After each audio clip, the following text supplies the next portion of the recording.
Премиерот Мицковски бил шокиран од веста за запирање на истрагата за набавката на мазутот, па решил уште дента телефонски да разговара со државниот обвинител Савески за одлука на обвинителството за организиран криминал и корупција. По жалбата на ЕСМ, тој очекува случајот да биде повторно разгледан и анализиран. Текот на вчерашниот ден јас разговарав и со јавниот обвинител Ненад Савески на оваа тема.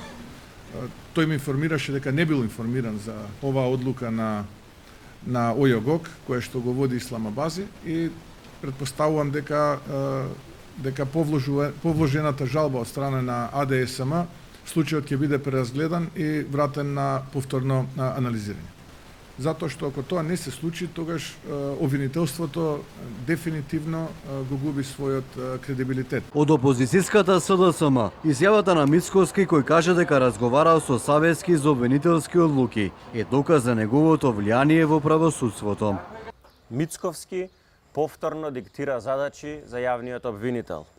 Имаме скандалозно признание на Мицковски дека разговарал со јавниот обвинител Ненад Савески од позиција на премиер и му дал насоки како да постапува обвинителството.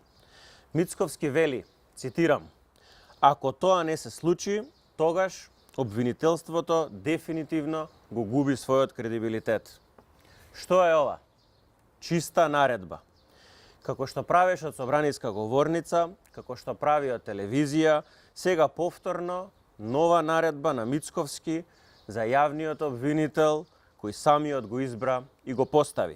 Од јавното обвинителство денеска без одговор за комуникацијата на релација премиер-државен обвинител. Вчера Савески изјави дека за запирање на постапката за случајот набавка на мазут бил запознат откако таа веќе била донесена, а предметот не бил рефериран во јавното обвинителство. Тој не најави дополнителни проверки во оваа фаза. Од ЕСМ велат дека нивниот правен тим веќе презема активности да поднесе соодветна жалба веднаш по официјалното примање на решението на ОЈОГОК. Ќе ги искористиме сите правни механизми кои ни стојат на располагање за заштита на интересите на компанијата.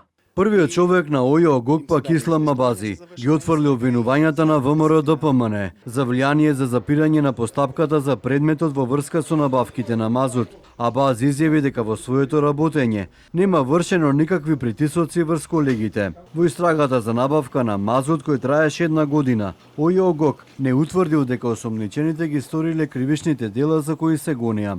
Станува збор за истрага што беше отворена против 13 лица, меѓу кои сопственикот на Пуцко Петрол Асмир Јаховски, газдите на компанијата РКЕ, Ереџан Сулковски и Радко Капушевски. Во истрагата исто така беше опфатен и поранешниот директор на ЕСМ Васко Ковачевски.